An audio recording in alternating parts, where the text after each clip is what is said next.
Hello, Hey. hello. Hi. Hello, hello. How are you today? Oh, top shape. Top shape, good. I see all these people coming on. This is good. Say hello, you guys. Welcome, everyone. So today I forgot to schedule the live, but we're there. We're there. So hi, Karen. Hi, Karen. Oh, So well, the number's going up. I think they're going to find us. they'll find us. Yes. Hey, Mary Jean. Hello. Oh, and Laura's here from South Africa. Hello, Lara. Lou. This name I have to like concentrate. Venetia. Hello, Andrea. Did we say that right? Kathy, Susan, Denise. Welcome, everyone. Hello. Oh, she's sneaking in from work. I don't blame you. It's good to sneak in with us. Hey, June. So welcome for our little Tuesday cookie therapy with Amy, and I'm Marlene.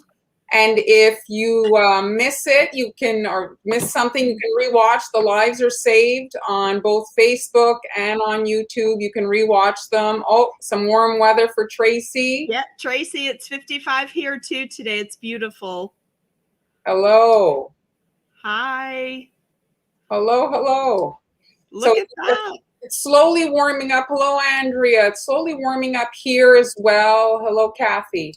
Like I was saying to you, Amy, I'm concerned. Now we got so much snow. I'm concerned that if it gets warm too fast, that we're going to end up with like flood.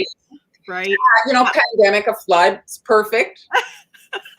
Well, did I share with you that we have the cicada coming that only comes out like every 20 years? Oh, so I heard about them. Yeah, my state is one of the states that gets hit really hard, and they're super loud and they destroy the trees. So why shouldn't we have that in 2021? Hi, Amber.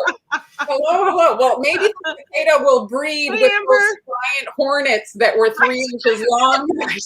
Wait, those bees that we got last year that were where were they from? I don't remember, but remember the killer bees that we had swarms of? Maybe they can get together in 2022. We'll have babies. South Africa, she's saying it's 75 degrees. That's wow. Very nice.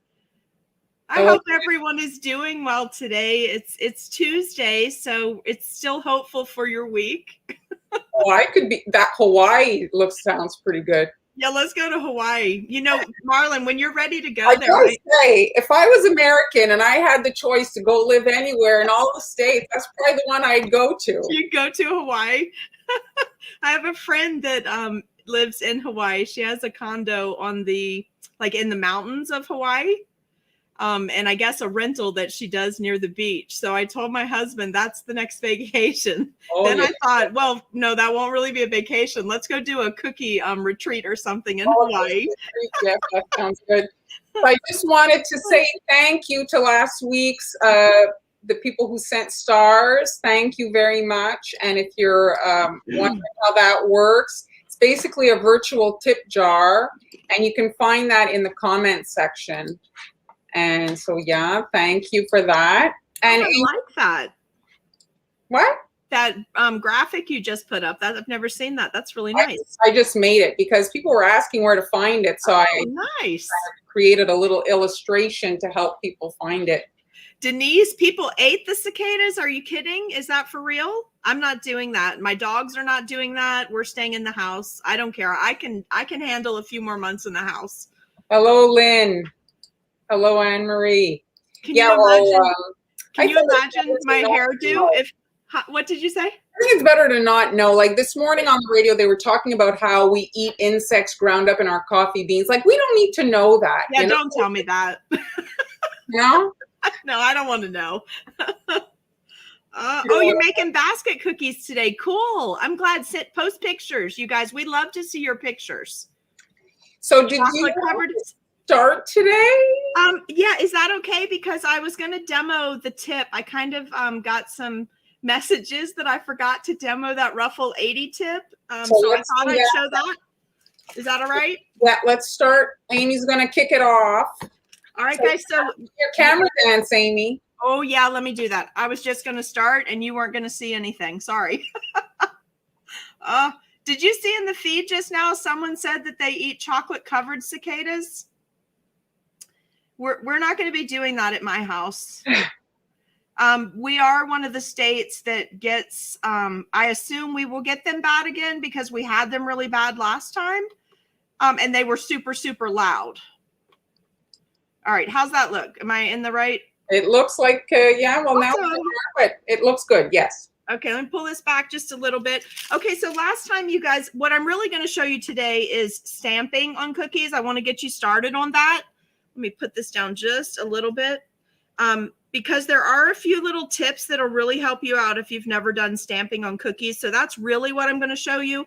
But quickly, I'm going to show you what that ruffle number 80 tip does that I did not get to demo last week. Can you see that? So last week during the live, Amy showed a whole bunch of flowers. So you can rewatch it. It's in the playlist, and you can like go see everything she did last week, all the royal icing flowers. So what's really cool about this tip is it's one of the, it's got on the end, it's a circle, which I would say is comparable to a number 3 tip. But what's cool is this little slice down the side. Can you guys see that? Hey, Fabiola. Hey, Jeremy. So I thought I would just quickly show you this. This is not what we're doing today, but I did feel bad that I forgot to show this to you last week. So we're going to do one of these really quickly. First thing, if you want to make those pretty poppy cookies, best to make some royal icing transfer centers so you can knock these out fast while the icing is wet on the poppy part, because then you can push this down in and kind of get it down in the icing instead of trying to adhere to the top. So I made a bunch of these ahead of time, popped them in the dehydrator for about an hour. They're already popping off the paper. They're nice and smooth on the back. And I used the little black nonpareils. These are the little tiny, like 3 millimeters. Can you guys see that? One of them. Yeah. Yes. I use a lot of these. These are great for lots of different things. So I pulled those out. I do want to show you one trick that I have learned with this tip. So if you set it down for any amount of time, of course, any of that icing could crust, and then you're not going to get those nice smooth flowers. So I keep my my spray bottle handy. It's got distilled water in it, and I usually just give it a quick shot of water, then flip it over, a little squeeze, and it basically is like washing off the edge of that tip. And you can see now I've got clear flow all the way through the tip, right? That's a great tip. Rather than sticking a sharp implement in there or doing anything like that, that's just the easiest way that I have found to do this. All right. So last week, I don't know if I mentioned it, but I had straightened up my workstation before we started, Mar, and I couldn't find my flower nails, which is why I did everything flat last week. But this is just a basic flower nail. They're like $2.50 at any of the craft stores or Walmart or any of that.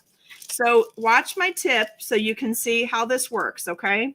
So if you're looking at the tip, you want to roll it until it's face down to the cookie. And because I'm making poppies, I want to make 2 layers. Do you see how there's a inside layer and an outside layer? So visually, if I'm on the center of my flower nail and I'm looking at how far my tip comes, I know that for my first round of petals, I want to pull out 1/4 of an inch because I want them to be further out than the center. Okay. So I'm just going to give it a light squeeze, touch down. It's basically like letting it touch down and then doing a shell. And I'm rotating my flower nail. And I'm trying really hard to get this where you guys can see it. So I basically let it touch down and then I roll my flower nail even 1/8 of an inch so that I have that nice overlap right there. Can you see that? So that it's wanting to break. You're wanting that to that break is on purpose? The break's on purpose, so it looks like I have individual petals. Oh, okay. And you see the pressure of the squeezing gives you these cool ruffles with this tip. So each time what I'm doing is I let it touch down beyond where I stop piping. I roll backwards and then I roll forwards. And what I'm doing is I'm leaving that center open because I need a wider petal and I want to do 2 layers, but my ruffle is only so wide, right? So now I'm going to come back, and where these petals are touching each other, I'm going to come back 1/4 turn so that they're going to end up having a little bit of it's going to go over where they were touching the last time. So each, Amy, if you didn't cut your piping bag all the way, you know, to expose the slit, you could get a narrower slit. You understand? you definitely could. But these are for a top of a cupcake. So I have to do these this wide. These are to go on a baby shower order this weekend for monster cupcakes. So these are just my practice ones. Okay. But see, I'm using that little royal icing transfer I made. Look how pretty. And within what I like to do, because you know how poppies have the little bits that stick out, rather than hand piping with a 1-point tip, all those little pieces, I kind of like to just come back and I'm hand placing some of them just a little further away from the center so that it looks like they're a little more spread out, right? So it's just a little something extra to add after you put that transfer in. But if you have those transfers made ahead of time, you literally can just push them down into the icing and look, every detail looks finished on the flower. Beautiful. You see what I mean? So that's the 80 tip. That's I really like the 70 and the 80 bag. Hold on. I did bag the 70 so you could see it in case you want to do a different kind of flower. This one has a more jagged tip at the top. Can you see that? Okay. And then when you roll it, do you see how it's a straight ruffle? Straight cut. It's a very straight cut here. This makes a totally different kind of flower. Something similar to this in the layering, but every one of these tips is very different in what it produces. Like this one has the rounded. I'm trying not to pull anything else into the picture just yet, but you see how that has it's wavy? Yeah, it's like a swoop. Yeah. Yes, and this tip, let me just show you real quick one other thing. The thing I actually started using this for first is for ballerina it's cookies. Pretty thick, eh? I'm sorry? The consistency is pretty thick. You need the ruffles to hold. Yes, and look, for a little girl's ballerina cookie, it's toothpaste. It's even a little, I have to rebag occasionally so that it's even a little stiffer than toothpaste. But you can see it's got good, easy flow as long as you use it right after you do it. But look at that.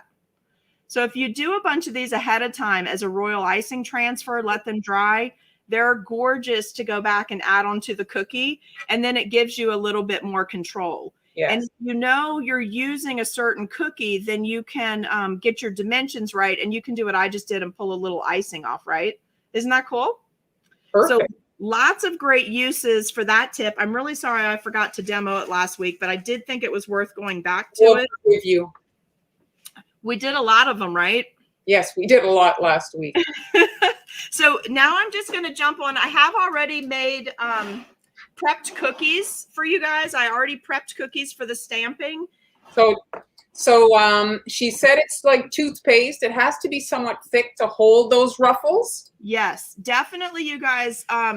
It should be like a matte color to the icing. Like if you're familiar with doing any kind of painting, you know, high gloss paint looks very wet. But when you go to paint with satin or eggshell or matte finish is going to be the dullest look. You really need that dull look. It needs to be holding a stiff peak when you're mixing it. And if you run one petal and it starts to melt, just stop and rebag. You'll never get the definition like this unless you take the time to get the icing right. Yeah. Also, I usually use parchment paper instead of wax paper. I just prefer it. Jeremy, you know that you missed the chocolate and bug conversation. We have great conversations on Tuesday. Have you ever rewatched any of our feeds? Marlon, my husband, is like, what do you all talk about? Between the edible grass and the alcohol, this will be another one. You guys, these are on Amazon, super cheap. This is parchment paper. It's by Zenlogy. I don't know. It's that, whatever that is. I can't do it today. I always say Zenology, but there's no extra O in there. So it's unbleached parchment squares, 4x4. I take those and I cut them in quarters. So basically that's the size I'm using. I just cut it in quarters and that's what I use on my flower heads. They also make 5x5. So if you need to make bigger flowers and you want bigger squares, it's a lot cheaper to buy these and cut them yourself than it is to buy the 50-piece packs of already cut parchment. So that's generally what I do. Okay, so I'm going to put a white paper towel down to kind of help with the glare here. And I'm so excited to show you this. I've been playing with stamps about 2 months now. And I really like what you can do on a cookie with them. But I want to show you a couple things first. And Mara, I think you have this, right? Didn't you also I never opened it, but I bought it. Okay, so here's my feedback on this. Hey, Cameo. I do really like this. However, it is liquid like, hey, Rachel, it is liquid like airbrush liquid. It's that thin. So I had a lot of trouble with it last night when I was initially doing it, because prior to that, I had made my own by taking food gel and breaking it down with Everclear, or food gel and breaking it down with water. So I wanted to talk to you about that, because I don't think every time we do a project, you need to run out and buy a bunch of new things and spend a bunch of money. So I just want to talk through a couple things real quick before we do some stamping. But don't worry, because my cookies are already prepped. So we're just going to move right into the stamping, and I'm going to show you a couple things I did last night. But this is the food gel, or it's not even gel, really. It's ink. It's Stamp Pad edible ink, and it definitely is. You can't hear it, but it's water. It's like shaking a bottle of water. So last night I put some into this little disposable paint palette. And this morning when I came in, it had dried. So combining that with a couple more drops straight out of the bottle actually got it to be slightly thicker. And the slightly thicker, when I tested it this morning, I felt like that worked better. And I'll show you why in just a minute. So this is the black that we're going to be using, okay? But I wanted to show you something else. I know someone's going to ask, so I'm just going to go ahead and tell you. These are like little throwaway detail nail brushes that I got off Amazon in a pack of 50. But you see how thin those are? A lot of people like to stamp on cookies and then go back and paint. I don't prefer that, because it smears the stamp ink unless you're super, super careful. So when I was playing around with stampings, I came up with a different way to do it, but we'll go there in just a second. Also, it makes a difference whether you want to break it down with Everclear or whether you want to break it down with water, and which type of gel you're using. So these gels are Neon Yellow, the Hobby Lobby Sunny Side Up Bakery brand. Can you see this one right here? And how, let me on the bottom. Can you see how thick it is? Oh my, yeah. Okay, so this brand of gel, this is in Everclear. And so you have this big blob. So if you want to make paint colors and you're going to be using a lot of them, my recommendation is that you make them ahead of time, and you want to strain this color into a bottle and have a whole bunch already made up and have it labeled, because you get great color from this brand, but obviously you don't want to put any of that, right? You see that? It's like slime. You don't want any of that to end up on your cookie. So that brand with the Everclear, that's what it does. I like to paint with Everclear in my gels, because it evaporates faster, so I don't have to worry about my icing getting pitted. So, but this is water. Do you see how nicely it broke down in the water? Yeah. I mean, there's no bits, no pieces. You could use that to airbrush with if you wanted to. All right, so then I decided to show you the one that I most like, and I'm not sure you're going to get a good feel for the color, but I only have 2 Pro Gels in stock right now. I use Navy and Burgundy from them quite a bit, because you get a good deep color really fast. So this is Pro Gel, the Burgundy Pro Gel with water added. And look at that, how easily that there's no bits or pieces. I could add some more water to this, put it right in a bottle, and I would be done. Can you see that? Mm-hmm. No bits or pieces. But so you do need to play. I would not say anybody needs to go out and buy a whole new set of colors. Wilton gels act totally different when they're used with water or Everclear. The AmeriColor acts totally different. The Chef Master acts totally different. You're just gonna, if there's a certain color you really want, you need to try that color in both things. And I'll also tell you, I've seen several demos online where using vodka even reacts differently. Same gel color done in a tray like this. They did Everclear, vodka, water. It reacts very different, and the alcohol changes the color of the gel. So if there's something you really like, you definitely need to invest some time and test your colors before you ever start. Don't wait till the last minute on something like this. So painting, really great thing. Everybody's really into the watercolors right now, but take the time and do a little testing and play with it. And, you know, honestly, it's a great activity because you can use this to paint on boiled eggs too. If your kids need a project, you can, after you've made this, you don't just have to use it on cookies. Okay. Yeah, it's safe. You can, whatever. Paint Absolutely. So I bought stickers on sale at, you see these? They're not, I'm sorry, not stickers. I bought the stamps that you take off here and you normally put them on a hard pad. Yes. I used to use these a lot for craft making. So this is my plug really quickly. Please don't use anything on your food products that you have ever used in crafting on paper products, right? If you're going to stamp, you need to buy totally new stamps and they need to be dedicated to the food. You should definitely not think cleaning them is enough and bounce back and forth. That's just not safe. So this is a selection of the stamps that I got at Michael's. They were on sale for like $2. I guess they were clearancing them out a few weeks ago. I don't even buy the stamp blocks anymore because cookies can have different, they're not always super smooth. I found a couple hacks that work great if you need to do a bunch of cookies really fast. But it doesn't always work. You know, they have bumps or pits, or maybe the cookie is hunched up in the middle. So I don't ever put these on a stamp pad anymore. I get the ones that I like. I leave them attached to this clear plastic that they're on. And I am not the person that invented this. I've seen 5 different people do this exact stamp prepping on YouTube. So I'm just going to show you how to do it, but it is not my technique. I did not develop it. If you wash this, have it ready to go and dry, and then you try to put that stamp ink on here, it does not adhere well to the stamp because that stamp is so glossy. Can you see that? Mm-hmm. The shine. So I buy these emery boards at the dollar store. They come in a huge pack of them. It's super, super fine, right? An emery board for your nails. And I rough them up. I'm not digging them or gouging them. I just rough them up so that the ink will have something to stick to, okay? Mm-hmm. And it doesn't take long. That's enough. You can see already it's dull, okay? So I've already prepped my flower stamps. I'm just showing you that one because I had not altered anything yet. But today what we're going to do is we're going to stamp with this really pretty tulip. Can you see the tulip? Gorgeous. And we're going to stamp with this mum, this chrysanthemum. All right, so last night when I was playing around, I just grabbed a Valentine cookie that I had iced.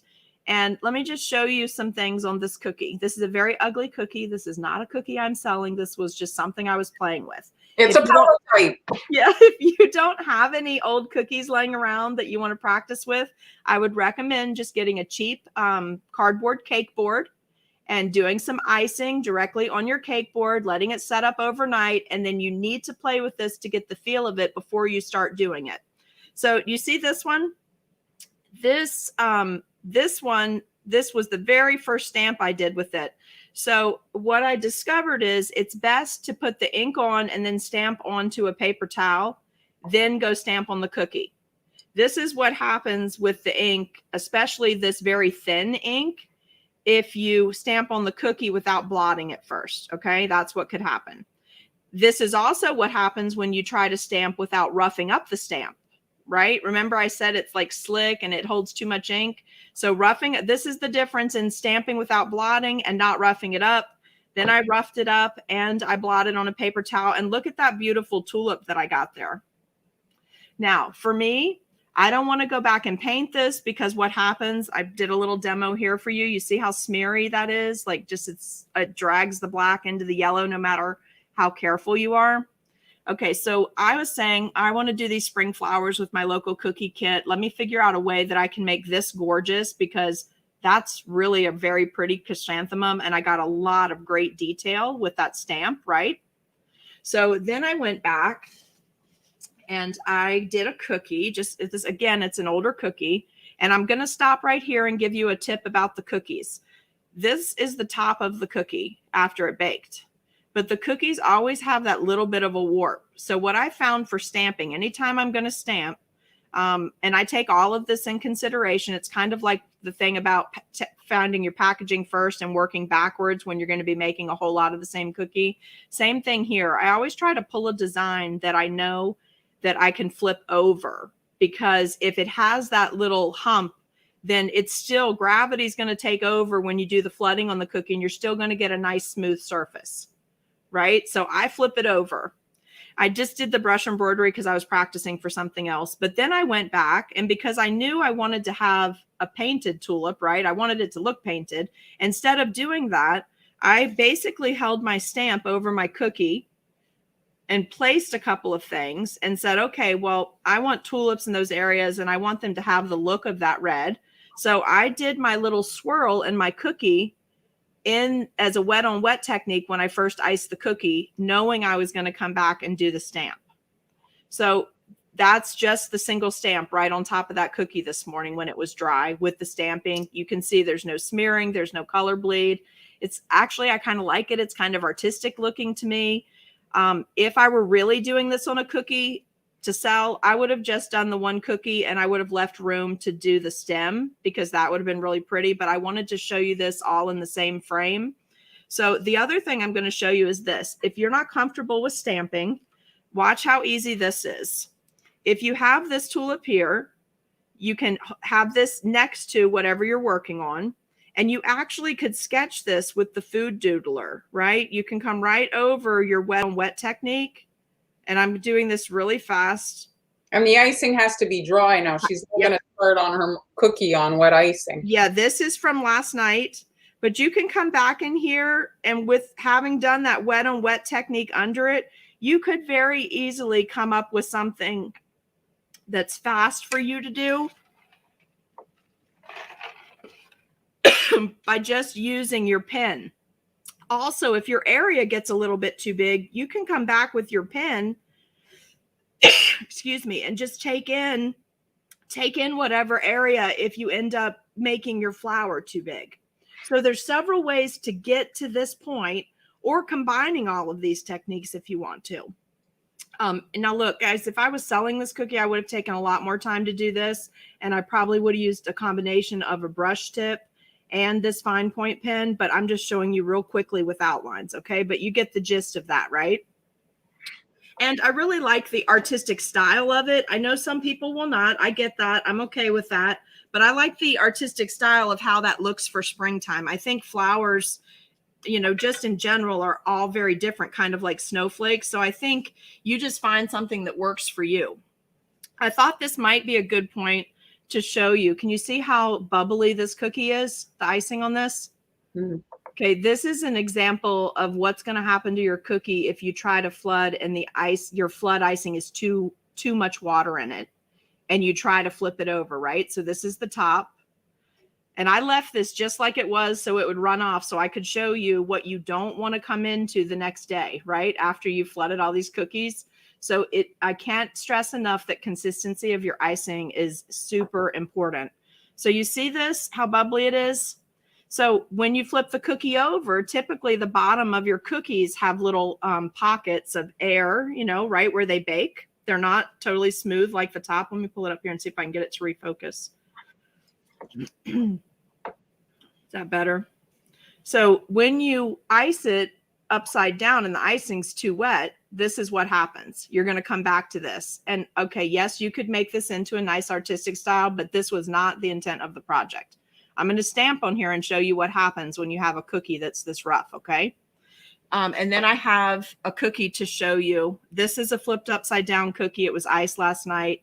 And that is if you want to do some like black and white line art. Look how nice that stamp does after it's been roughed up and blotted. It really does a nice job. So my thought, Marlon, was for springtime, I was going to offer some cookies where I had my tulips in the background.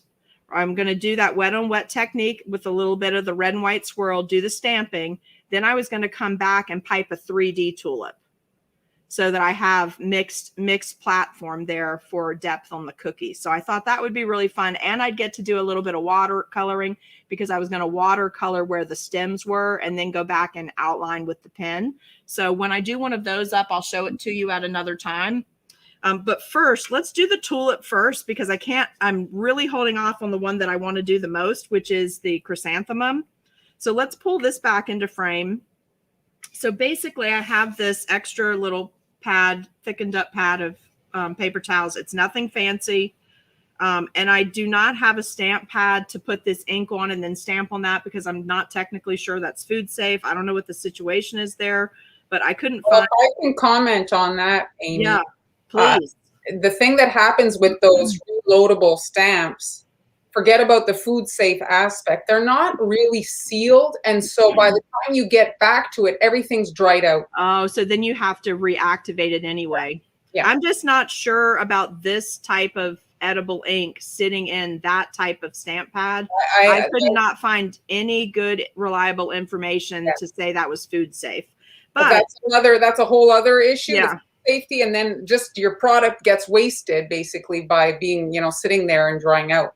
But keeping this on the plastic that it comes on and prepping it, washing it, all of that, obviously you don't want to rough it up and then immediately use it to stamp. It needs to be washed so that it's clean and food safe. But when you come back to this is literally, you can see it. I'm not sure if you guys can see it. I'll hold it up. I'm blotting a little bit off so it's not like running in the holes of the stamp. I'm sure you probably could sponge this. There's probably a lot of other things you could do, but I found it worked best for me if I did this. So I'm just showing you this. I'm going to flip it over right here and give it a quick blot, right? Just in case there's too much. But then let's take a look at what happens when you do this stamping on a cookie that's not smooth. Yes, this is going to be a little bit better because I'm able to give a little pressure with my hands, right? It's going to be better than if I was on a wooden block and it was rocking. But look, when the cookie is not level, you have so much more trouble getting full coverage. So the icing in this is, not only is it very important that you do a good job on the icing so that it's level, but you see what happens? You see how it's pulling in certain areas because it's running to the lower area? Would you say if you're opting for this technique to have more extra cookies in case of fails? If you practice ahead of time, you probably need 2 practice cookies sitting to the side, and you need to have developed the design of your cookie to include something like this, because that's not actually ruined. You can come right back to this with the food doodler, and if there's an area that it just really didn't fill in the way you want, look how easy it is to go back, right? So you need to be planning your ink color to have a backup pen color and to have your color as the under part of your tulip, not as going back to paint it later. If you're going to do a whole bunch. Now, if you just want to do a super artsy cookie, you guys, you'll knock it out of the park, take your time. But I do want to show you this, okay? Because I'm a little excited about this. I'm going to show you the chrysanthemum on this cookie first as the blotter, and then we're going to go to something else that I did ahead of time. So I'm going to show you what I made ahead of time. So I held my chrysanthemum. Can you see the wet on wet that I did with this? So I held the chrysanthemum roughly over the cookie to see where it would be. And then I came back and I added my yellow icing, which is a beautiful like mum yellow. And then I went back and I did the wet on wet technique by pulling the white into the yellow, a little bit of swirling here, and then the yellow up into the white to get those really fine points like you actually have on a chrysanthemum. And I did not do it on 2 cookies though. I only did this one. So I waited to show you this today. And I'm going to show you how we're going to add some extra petals once this is on. Once we do the stamp on here, we're going to come back and do just a little bit of drawing with this one. But this is just a cute little purse, so it'll look like a printed pattern on there. I'll be going back and piping some greenery here, so it looks like something's in like a shopping bag. And probably I should have piped this in brown, but I was just prepping cookies to show you this part of the technique. So lots of things that you could do here. But this is a big stamp, so we have to take that into consideration. And we're going to want to blot that ink. And then what I'm doing is I'm basically putting my brush sideways, right? I'm not up and down jamming color in there. This Yeah, stamp you is, want to touch the yeah, elevator. I'm just basically going across the top. And frankly, what I found was if you're doing it right, you end up with these little splatter marks on the side because you're putting friction against all these little pieces. So if you've got it fully covered, you'll end up with that because that little bit of pressure you're putting is going to give you some splatter. Mm-hmm. You know, and these are great too. This is a great way to do wording on cookies as well. Mm-hmm. Oh yeah, there's plenty of stamps of letters and all that. So let's see this one really quick on here. I'm just flipping it over. The key thing is you don't want to move it. I would not use the stamping blocks for all the reasons we just talked about, and pick it straight up. Now you see how much extra ink? Mm-hmm. No problem for what we're about to do if this happens to you. It doesn't look bad, but if you want to go back and paint that, you're going to have a huge mess, okay? But if you want to do what we're doing, we're going to come back right here. I'm finding the rough point. I want to be slightly below those edges that I made, and I'm going to drop it down on the cookie. I just want to give it a once over. I try to keep one finger on it to hold it and the other one to smooth. And I try to grab it at the edges and pick straight up. So you see what we've got here with our printing? Mm-hmm. Okay, but it's over the yellow. So now what we're going to do is we're just going to come back. And while the food coloring is still wet, we're going to go ahead and add in some additional drawing with the pen. And when this is done, you won't even know what's pen and what's stamp. You can't really tell when it's totally dry. I mean, I guess if you get up close on it, you can, but they're both edible ink. So on the ones that I've done so far, you can't really tell. And then like this area where there's a lot, I'm just using my pen to kind of pull it around. And I'm going to tighten up on some of these bits and pull them forward. So if you plan for this in your design, and this is the look that you want, you can do better stamping because it's not really going to matter if you get that perfect outline. Does that make sense? Yeah, well, it's part of the kind of you're going for that style. Yeah, so if you're concerned about it, then plan a cookie where you can do this. And of course, my food doodler is going to go out on me. Do I have another one? I'll use my Wilton. It's probably a little, oh, actually, I got a Chef Master. This is my favorite one to use, this. With the brush end, I like to have some wider areas and then come back with the tip and finish in these areas. Now, really yesterday when I practiced with this one, I was able to get a little closer. And I thought this might happen on this cookie because this cookie in particular has a little bubble in it and it's probably a year old at this point. The other pen that works great on these, if you want to combine pens, this Tweets marker, but then we're going to all wind up back in that same discussion about the fact that it's non-toxic, it's not food safe. So you really have to decide ahead of time what you want to draw and paint with, okay? But for no more than what you're doing on a cookie like this, you see these little swirls up in here? So I'm just basically using that yellow as my undercolor and adding another layer to my stamp. So if your stamp's a little small, and you do your under part a little too wide, you're still good to go. You see? Very nice. All right. Now, probably if you really wanted to get into this, I would come down in here. It just depends on how artsy you want to be with this stuff. I'd come down in here and I would personally take in this little bit of extra yellow that's here, just make it part of the flower. Yeah, to use the... So that you're using that color fully. And then I would come back and at this point I'd pipe a 3-dimensional stem on here just because I like to add, I'd do this in with green, right, to bring it down. And then I'd probably come back and pipe just a little bit of green. You see where I'm drawing this part? I'd pipe just a little bit of 3D green over that to make it look like it's cupping the flower. But I think any of these, if you plan them, they're great for spring. You can make it really fast. But you can see what happens with this. Isn't that pretty? Very nice. So there's a lot of things out there right now too. I did flowers because you guys know I really like flowers, but there's a lot of stuff out there. There's happy birthday. There's stamping is a craft, just like people are as crazy about stamping as we are at cookies. And there's a huge inventory of these things. And look, let me just show you a couple more that were in the $2 section. Look at these beautiful fairy stamps. Can you see those? Yes. All right. And then we had these butterflies. So this would be great to do like the wet on wet technique underneath, knowing roughly, and then doing your stamp on top of your butterfly if you wanted to. Marlon, you have a video out that's awesome where you're making the flower, I think, with doing the wet on wet, and you're pulling color back into the other color. Well, here, if 2 seconds, I'll play a video just to add to the conversation. Now I'm going to play this video off of my YouTube channel. So I'm going to share my screen, and we're not going to be able to talk, but the video is literally 1 minute. Okay. So I'm just going to play it. That sounds awesome. So there's a lot of stuff on the screen here. I don't know if it's going to application window. I'm going to switch cameras while you're doing that. Okay. So then this here, is it going to show the whole one here? I'm going to play the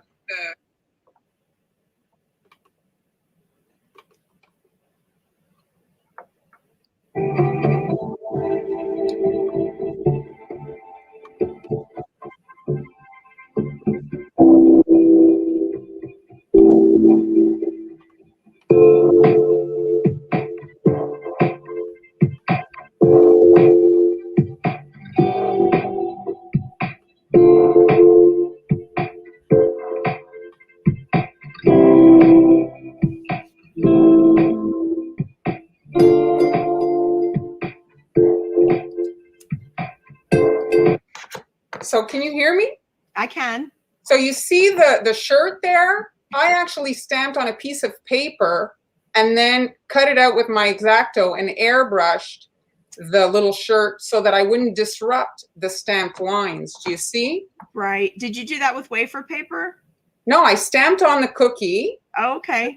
I created a shield on paper, and then so then you're exactly recreating your stamp without all the the airbrush, you're not touching those black lines. Absolutely. So it's just another way to utilize the technique you demonstrated, but then you're not Legos on the cookies. Well, let me close it. He's talking. So there's lots. Once you start playing with them, there are so many things that you can do with the stamps, and you don't need a lot. You definitely don't need to stamp the whole cookie. This is just a nice little accent on a cookie. Let me hold it this way. So just doing just that tulip that I showed you at the beginning off in the corner, if you have a different scene on your cookie, that's it. Less is more sometimes, right? Well, I'm saying, see, if you stamp on paper your tulip, then you can cut it out, and then you could quickly airbrush your tulip, and then you get exactly the pigment right on your tulip. So we just brought the airbrush back in for those of you that don't have one. I'm using the airbrush. That's why it's on my please visit Marlon's channel. She has a couple on there. I have the cordless black one that she recommends, and I love it. So you should invest that $50 or $60 soon. So today, thank you, Amy. So if you miss any part of Amy's, I want to say it's saving you on experimenting yourself, great information, and the tutorial, it's more than a tutorial. So for that, and then I'm just going to do a quick plug here. If you guys are interested, I have some Easter bundles that were created on Global Belly for everything in one click. So you get all the supplies, cookie mix, royal icing mix shipped to your door, and you can, with the tutorial, you could do the coloring page cookies or the little 3 Easter critters. Oh, that's so good. I love that you guys are doing all those bundles. I think that's very enticing to people that are just coming into people who don't know what they need. And then this is my shop here where I list everything, all my favorite stuff. So that's on Facebook. Today I'm actually I have an assortment of airbrushes. Oh my goodness. Okay, I have the black one, the second one over, and I have that pink one. Well, the reason I have this many airbrushes is because every time you use a different color, you'd have to wash out your airbrush. So I don't wash out my airbrushes. I put one is green, one is red, or whatever the colors I'm using, and then I don't have to constantly be washing them out. So that's the kind of why I do that. Oh, can I tell them something before we move on? Because I'm afraid I'll forget. If you guys are not busy this Saturday night at 7 o'clock, I would love for you to come watch my tutorial in Spring Cookie-a-thon. It's going to be on my page. Come to Seriously Sweet on Davis Street. And on my Facebook page, and it's 25 minutes. So come on right at 7. I start at 7:02. That's Eastern Standard Time this Saturday night. Saturday night. And So I think I'm the last person going before it closes. Nancy Westfall will close it out. She'll take that last half an hour and talk about the next day. So I think I'm the closer. I don't know if that's good or bad or on purpose or not, but that's my spot. I hope that you will grab your dinner and come sit in front of the TV and leave me some great comments, okay? So just come to my Facebook page that night. So what did Camille say? I'm right there with multiple airbrushes. Yeah, I mean, the thing is I hated that I knew I was going to need a color in the next kind of step, but then I needed another. So now you're basically constantly putting your food color in the sink. Well, yeah, you're wasting the color, plus the battery on these cordless ones goes faster, right? Exactly. So you don't want to be blowing out all of that product. Exactly. So today I thought I'd revisit this design. I love that one. I've made many cookies, thousands I would probably say, and so some are more popular than others, and this one was a hit, so I thought I'd revisit this today, but giving it a different spin. So let's do it. Is Jeremy here? Did Jeremy point out that's on the candy corn yet? Oh, I don't know if he did he notice yet? So the candy corn, if you follow me, is one of my favorite shapes because of its versatility. Mm-hmm. You know, there's so many things out there to buy. At some point, you know, it's nice to reuse the stuff that we kind of have. And so the candy corn is one of these shapes that's interesting for that. And then I designed the mushroom to kind of fit on there. You know, a mushroom, if you Google them, they come in all shapes and sizes. So there's really no kind of wrong way to do it. So this one here is an airbrushed version of the design. Love it. You put all the templates up today in the Cookie School, right? Yeah. So I have a Cookie School group where I add like all the backup stuff to this, to the live streams that I do. I'm a little maybe obsessed. I've been cheating on my candy corn cutter. I've been moving on to other things, but yes, it was a favorite for a long time. You have used the egg a few times recently for non-egg things. Yes, yes. So I make all my own stencils. I get comments often, where do I get them? Well, I make them myself. I have a silhouette. A silhouette is a machine that cuts whatever you design. It basically sends information to the machine that cuts, just like a printer prints a picture. So it's basically that. And so when you airbrush comes out, if you've ever sprayed anything, it's hard to control, right? It's going to go where it's going to go. So I like to create shields. And so you can see here, there's holes. So it basically, you're protecting the area that you do not want color on, and you're leaving areas open to where you do want. Now you can cut for each color. Here, instead, I'm just using a Post-it to block the hole. Now, Marlon, did you put a post up for the Cookie School? Is it at the top of this feed when it's over? Yeah, it's automatically posted at the top of the feed. So just follow that feed, but don't leave the tutorial to do that. Do that after we get done. So I cut my stencils in two kind of materials. Either I cut it out of stencil plastic, and that's in the shop. You can find my preferred plastic, and then I'll cut out a cardstock. And when I cut out a cardstock, like I'm doing here, I'll usually cut it about the size of the cookie so that I can align it more easily, because it's very difficult to position something when you can't see through it. So you guys see how she has that cut with the opening? That's actually more of a stencil, but you will find a lot of projects in her Cookie School where she does stenciling and shielding. So she'll use the bits that she cut out to cover an area right there. Exactly. And so that's kind of the easiest way to replicate design.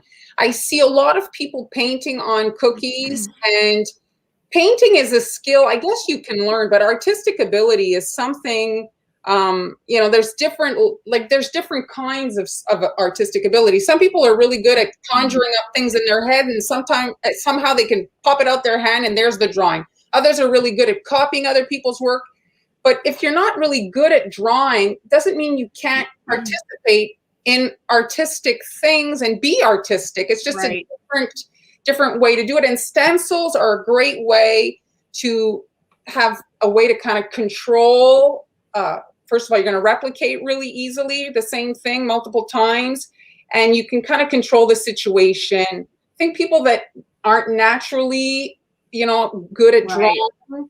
There's a different way to get there. You just have to get a style. And so they're asking what kind of paper you used for that, and was that actually cut on the silhouette? It was cut on the silhouette, and this is like 100-pound cardstock.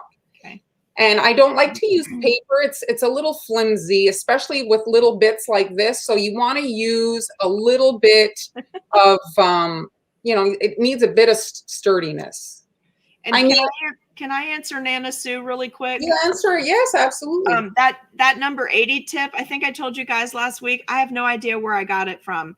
It came in a pack of those little tips. It probably came off Wish or AliExpress, if I had to guess. And there was 5 in it. They all had slits on the side. And it was like a 60, a 70, an 80, and 2 other numbers. And I don't know the 2 other numbers because I never use those. So I would check Wish or Amazon. And what would you call that, Marlon, that tip with the slit? Is that like a ruffle tip? They're called ruffle tips. Okay. I actually did a video for those, a sponsored video, and the person was selling them on Amazon. Okay. So I would search ruffle tip for cake decorating or cookie decorating. We good? Yep, I think we're good. I think I caught everybody's questions. If I didn't, post your question again. It means I've missed it. What's Bright Ice saying? Can I use food color? Well, the thing that happens, you can do that. The thing is if you're going to airbrush regularly, it's just so much easier to have the airbrush colors. They come, like AmeriColor sells exactly the same collection in airbrush and in gel, and then you don't have to do all that fiddling. You can just squirt a drop into your airbrush gun. So personally, I don't feel that it's worth it, but if you want to go that route, you just have to really be sure that there's none of that kind of gelatiny stuff, because it's going to clog up. You have to strain. Right. And then the other thing is what you just mentioned is that they have the same gel color and airbrush color. So you're able to do a cool tone on tone once you start airbrushing, which looks beautiful. So you can get even more dimension. Exactly. So when you're airbrushing, it's wind a little bit. And so if you just have a little paper like this, it's going to fly away. So I like to weight them down. Here it's sticking to my needle. I like to weight them down so that they don't fly away. Right. And now I'm protecting my area because I'm adding my sky, okay? So you can use blue, but if you're going for something that looks a little bit more natural, yes, when we were kids at school, the sky was, bright blue, but in reality, it isn't so blue, right? Right. You want to look at, especially, I have like the 50 pack of AmeriColor, because when we talk about like mixing colors, it's a lot easier if you're mixing your icing. Airbrush color's tricky to mix. Right. And the other thing is having those colors already mixed, you can duplicate a cookie later, whereas you may not be able to get back to the same shade if you start all of the mixing on your own. Tracy, her airbrushes, I believe, are all listed on Marlon's Amazon store. I think there's links to a lot of them, but didn't several of them come from AliExpress? Oh yeah, I got a whole bunch of them from AliExpress. So now I'm just going to quickly airbrush basically the sky onto the cookie. So I'm shielding my critter and my mushroom, and I'm just doing a light. And I've said this before, you don't have to scream colors at people. You can just do light. You don't have to put a whole bunch of color all the time. There's the link. There's the link for you. Jeremy dropped the link in. And then Marlon, they're asking about first-time airbrush users. Do you have a recommendation on what's easiest to get started? I mean, the thing is, this is a $50 airbrush gun. This is entry level. This here. I mean, this is not big money to invest. The one that's plugged is also about $50. I really like the wireless one because depending on your work area, sometimes you don't have a plug right there, and if you have a ton of stuff on your table, the wire can get in the way. This is like you're literally, that's it. There's nothing kind of in your way to work. I think for the money, the wireless are good. Yeah, and I like that one because it's not that double pull action thing, and it came with double lever. Is that what you called it? It's dual action, they call it. Yes, and this one of the ones like she's showing you is much easier. And then someone's also asking you if you can talk to them about using the spray cans of paint from Hobby Lobby. Yeah, cooling. The thing about those, they're fine. They're fine. It's just you cannot really control. You need a lot of shield, and the thing needs to be really secured because the wind that comes out of those cans is quite strong. So your stencil's going to blow away, and it's just harder to control. But if you're just doing like a kind of like not really intricate thing, they're fine. Like for doing the grass, it would probably be fine, right? Like for Easter cookies. And they're great for, let's say you had like a tray full you wanted to make gold, or a tray full you wanted to make pearl. It's great. That's great for that. And Brianna, the gray, I'm not aware of a gray marker. Maybe Marlon is, but yes, I have it here, Brianna. So this is the collection. There, it's hard for see the grays right there, black, brown. This is all these colors. If you can't find that gray or you don't want to buy that big of a set, I have actually used the dull silver pens to touch up gray before. You know, not the metallic ones, but a dull one. Okay, I think we're caught up. That's it. So when you're airbrushing, some colors do not layer well. Airbrush colors are basically translucent. So if I had airbrushed now, like the blue, well, it would not be ideal to come over that with, let's say, yellow. That would not work. Okay. But green does work. So I'm leaving the bunny, and now I'm putting my grass, and I'm weighting that down once again. And you want to kind of make sure you don't move that critter back there. And now I'm going to put green in my next airbrush gun. What was that pen set, Marlon? The name of that? It's called Food Drip or something. They're called Food Color Classics on the market. Color Classics. I put the smaller version. They have all kinds. This company, they're from Argentina, and they have actually a food safe, really thin marker, a 0.003. Oh wow, that's nice. That's the size of the tweets. That one's FDA approved though, right? Yeah, this one's food safe. Yes. So now I've got my shield on and I'm doing grass, and I'm hitting this way so that I don't get the underspray. So I'm hitting down from here. Nice. My green on at That's a great tip. And the green, I guess, forgiving on top of the blue, because when you see now I'm taking off everything and everything is like nice and white under there. So let's do another one, and you can run through your steps. It's easier to do, like if you're doing a tray of cookies, all the same, you know, do your steps. And then if you don't have multiple airbrushes like this, it's not a big deal. Right. You know? If you do all 24 the same, exactly, and then circle back, you're not wasting so much. Exactly. So now let me just do the blue on this. What blue is that? Did you say already? Oh no, I forgot to say. This is Wedgwood. I love Wedgwood. Me too. It's my favorite color to put behind if I'm painting silver. It makes a perfect sky, and it's really great if you're going to be doing clouds. Now, airbrush dries pretty quick, but you want to sometimes just give it like a little second, especially if you're going to be resting another thing on top of it. Okay, and now I'm going to add my green elements. And you guys, you realized what she said a second ago, that she's spraying downward, like away from where the cuts are, so it won't shoot up underneath the paper. Because it's like it becomes like airborne, the color, right? So wherever it wants, kind of thing. Right. Would you put a link in later for them for the pens, Marlon? Will you be able to do that? Sure. So now this is optional, okay? But this is the things you can do with airbrush. This is the point of today's session.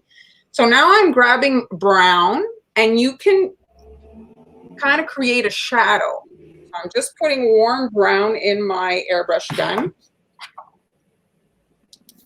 Oh my gosh, my needle was pulled back. That's what happened there. That's why you always test off the cookie, guys, right there. And I'm seeing it's sometimes, yeah, this one's not going to work right now. She's going to drop a link in for you, Bright Eyes, okay? And someone wants to know if you prefer Chef Master for airbrush paints. Do you have a particular airbrush brand you like? I think Well, I mean, Chef Master is very, very good, but most of my collection when I built it was with Americolor, but Chef Master is very good. Right. But because, that's kind of the thing. Yes, so Sean, I love the Wedgwood. So now you can take the brown, okay, and the closer you are, so airbrush, it comes out of a needle hole. So when it comes out, it's like coming out basically like it forms a triangle. So the closer you are, the smaller the line, the further out you go, the wider it's going to spray. So now I'm hitting on the cardstock, and I'm hitting right, you can see it, and then I'm going to go right off of it, and I want to create a bit of a shadow on the side there of my thing, and I'm creating the shadow on the same side. I'm a bit like in a weird position here, but Jeremy wants you to create a wizard on a unicorn fighting a dragon with this airbrush set. Oh my gosh. We know you can do it. So I'm hitting on the cardstock, not so much on the cookie. And so the air kind of blows off, and then you get like a bit of a shadow happening off the edge, you see? It's a whole nother level of dimension right there, just that little spritzing. Exactly. And so now the bunny, this is another thing I want to look at. So if we look at the picture of the bunny here, if we look at there's 2 feet, there's 2 paws. Okay, the one that's leaning on the mushroom, that's the base icing of the cookie. So that's how you can kind of use the shielding to your advantage. You see, that's in the ear too. Yes. So it's just to create the depth of the design. You don't have, like, the background is that layer, the second layer is his body, and then the third layer is that second arm on top and the leg on the front. So it's just to create levels of dimension on the character. So here I'm going to do that. I'm adding my shield, and I'm going to add those 2 kind of paws in the brown. Did you cut all these with an X-Acto knife, or you did them on the silhouette? These I little did bits. Silhouette. Okay. And then someone is asking if you ever worry about the mist going everywhere when you airbrush. I don't. I used to, but now, I mean, this is my work area. I'm not too worried about it. I mean, I don't find that these airbrushes cause a lot of mess. When I clean up, I don't have a lot of like smear, you see it, you wipe your counter, it's not so bad. So now I'm going to use the brown here. Let's use the brown to do, so I'm going to grab a Post-it and just shield my red area here. June, are you going to a party? Is that what the evening gown is for? So here is the little, one of the 2 mushroom sections. And so you can just do a light pass. Can you hold the airbrush up and just show them how little color you actually have in there? Where you were just spraying. Do you see? There's so little in there, you guys. Because it's really tough to put it back in the bottle. So if you have a ton in there, you're just going to waste it, chances are. You're better to pour it again after, put more in. So now I'm just darkening the side here, you see, to get like a bit of shading. Yes, that looks great. And now I'm seeing I wasn't quite at the right spot, so I'm just going to nudge it over and do it again. It's not a big deal. So usually you guys, 2-3 drops of color right down in the very bottom part of the well is all you need to do. It's better to keep refilling. So I find, like, again, back to the painting, I personally find the painting difficult. I have trouble with oversaturation. I add too much moisture. I can't control where the heck the color's going. It seems to seep everywhere. Right. Whereas the airbrush, it doesn't do that. I get a really even coverage. Like, I don't get paintbrush strokes. Right. It doesn't look so messy. So, I mean, if you have good experience with the airbrush, great. I'm not so much. Well, between that, a wet on wet technique combined with some airbrushing and then using that background as another level of the dimension of your cookie, you can get a lot of detail in a cookie quick. Exactly. Is my color going to come out? I can't tell, but I sure do like that Wedgwood blue. And guys, this is a great time for you to practice, because Easter cookies, especially if you want to just practice this, Easter eggs are a fantastic cookie to try this on, because it's very forgiving in the design. It's like Halloween cookies. You can get away with a lot at Halloween if you're not good at it yet. Oh, what happened? Well, the vibration, there's like that little thing that covers the needle. Yes. Like unscrewed after, like time. We should mark this one for the blooper reel, where the day the tools fell apart. The vibration. So you can play with coverage, you don't have to do like full coverage. So you can do darker around the edge and leave a bit, so that it looks a bit more rounded. Right.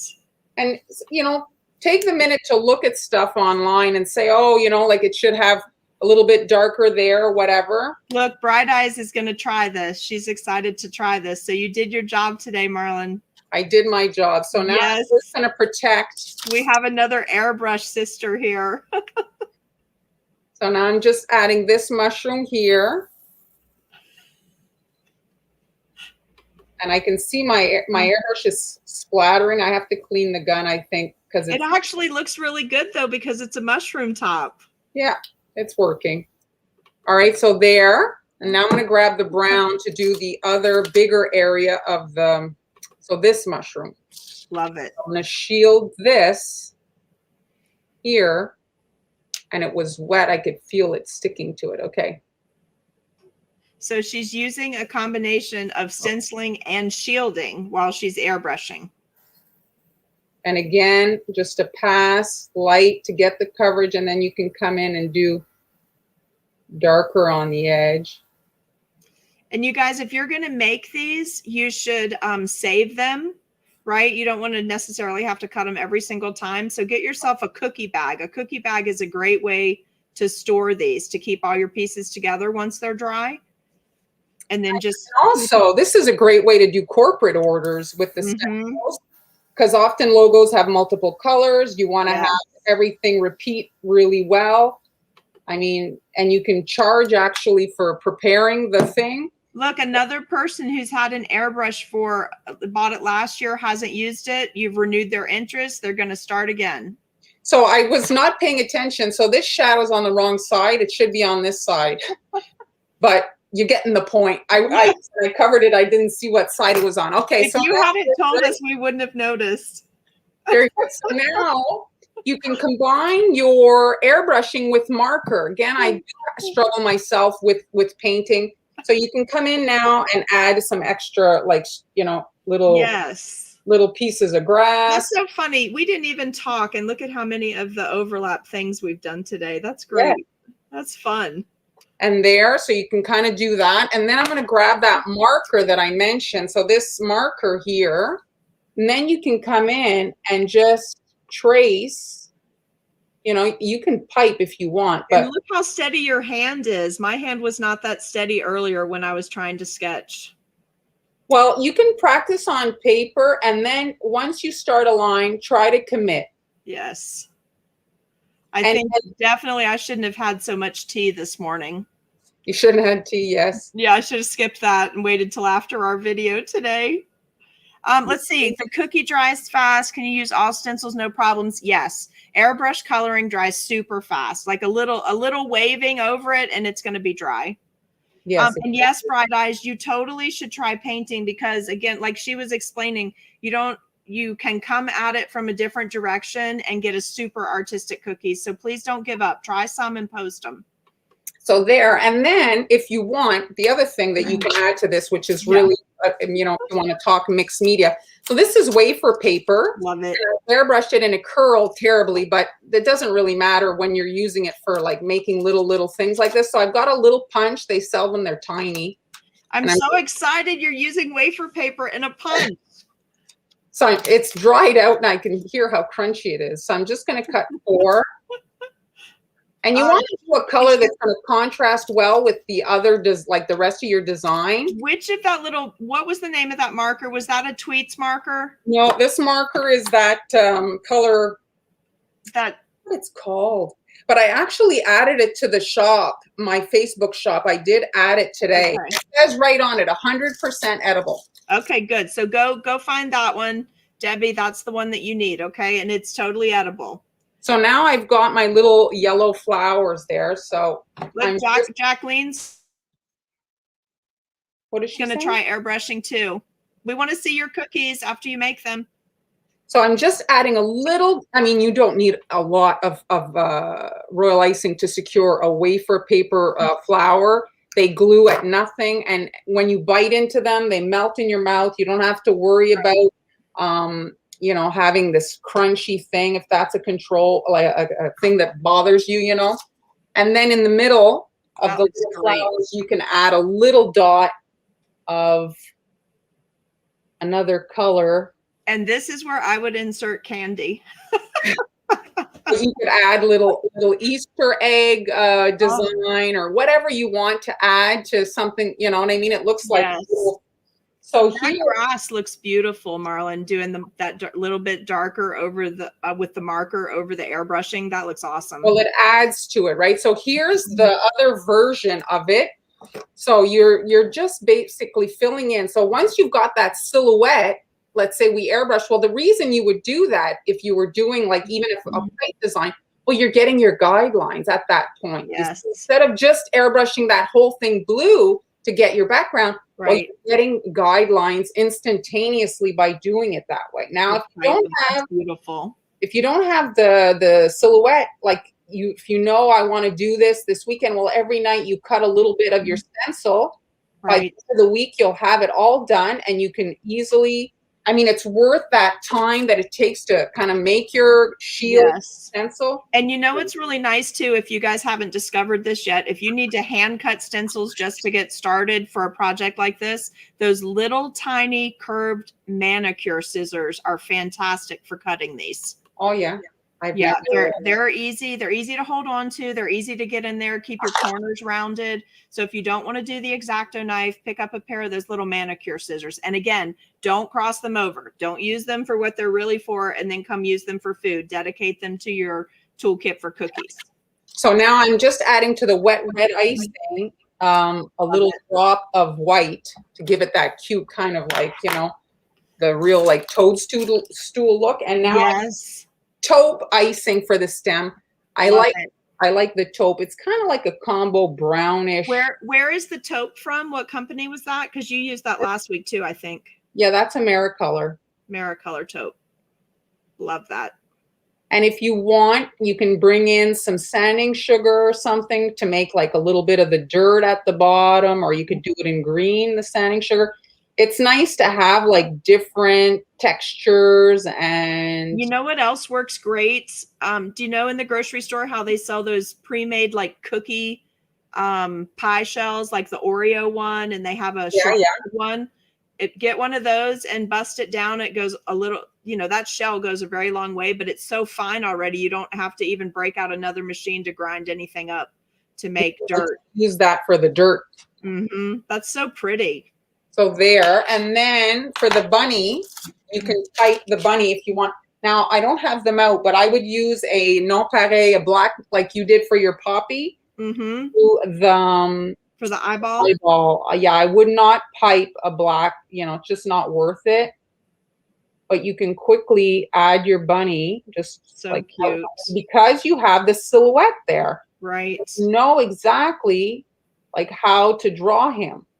So now you guys realize how people can get these super detailed shapes without having to go back and literally recreate each cookie. If you've got to do 24 of these really quick, this is the way to go to stencil on your outline. And then look, this is so fast, but this cookie looks like it took a ton of time. I mean, it's not. The template's all in the Cookie School group. I added it this morning.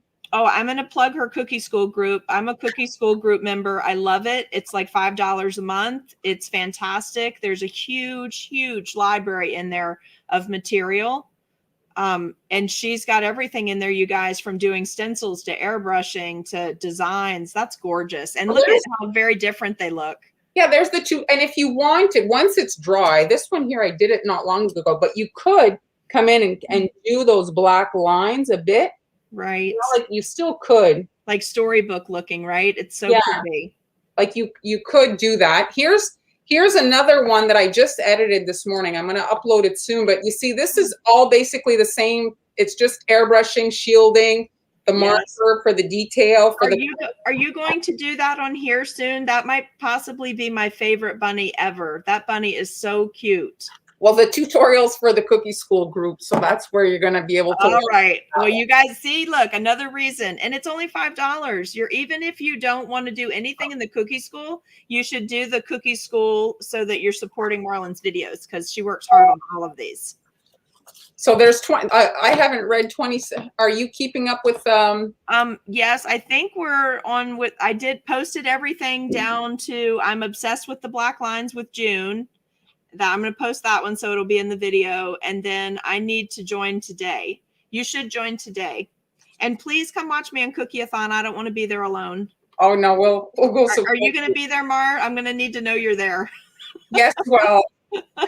Set that alarm. At least come say hello. There, but not actually there. Okay. Yes. Yeah. It's all virtual. I can't wait for that bunny. Anne Marie's in the group. She did her first cookies. I think last week she did. Yeah, I saw her post. You're doing great. All right. I'm giving the control back to you. So that, I think we're done for today. That was a lot of information, a lot of great techniques for all of you that want to kind of experiment with different stuff. Yeah, and good time to work in for Easter, right? I think that I'm glad you're putting that up there. I don't have that pack of markers. You really like those? I do. So this here, this marker and this, it's all the same brand, okay? And they have the other, it comes in this. So these are like more of a paintbrush.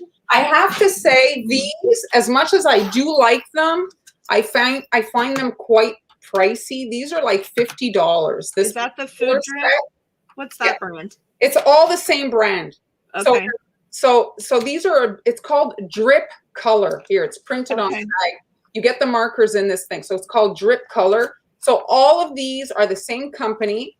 And I have to say, I do like them. But this particular one's a bit pricey. This one is about $2 a marker, which I find is not too bad. And these, this comes not individually. You have to buy like 6. So it's blue, red, green, black, brown. Right. Mm-hmm. I like that you have such a huge variation, especially greens and browns are super handy to have multiple shades of. Well, I've never seen a set like this. This is great. Is it available US and Canada, do you think? They're from Argentina. Okay. So they're for sure in the States. You can get them. Okay. I added a link in I don't know if it got approved because Facebook has to approve what I post. But I put it in my shop, my Facebook shop, so you can see it there. But I mean, it's just the variety of color. I especially love the gray and this brown because everything is so harsh in the markers. Yeah, I've never seen a gray marker until that set, so I'll definitely have to be picking that up. Yes, Drip Color. So if you look, Drip Color gourmet markers. I don't know who's sucking on the markers, but they're gourmet. That's fabulous. But I do like them a lot. And the marker, I had never seen a super fine brown marker. Hi, Mabel. And that's actually what I use for these guys instead of the black. And it just looks nicer, you know, like it gives it more that woodsy kind of artsy feel than having a super harsh black line. You know, I don't know what this bunny reminds me of from childhood, but I must have had a bunny that looked like this because as soon as I saw you post that, I was like, I'm making that one. I love it. I love it. So pretty. Well, I'm glad you like it. It's on the simple Wilton Comfort grip that everybody has. You know, that bunny cutter that's like the classic kind of, I fit them on there. So. But I love how you did it where it doesn't look like it just has the piped edge and the pink in the center. That bunny's gorgeous. Well, it's a bit different. It looks more like a character you'd see in a book, right? Right. Maybe that's what it is. There must be some storybook with a bunny that looked like that as a kid that I like. Well, that's it, Amy. That was fun. We got a lot of info today. Yes, we sure did. I hope it inspires somebody to pick up something, just one of the techniques and try it and then post some pictures so we know what you're doing. We love to see your pictures. Exactly. Oh, she's saying that he looks like the bunny from Watership Down. I haven't seen the art on to look it up, but I did look at different things, but I drew them myself. So I better Google that. I don't know what that is. it's a book that the kids usually get assigned to read at school. Oh, okay.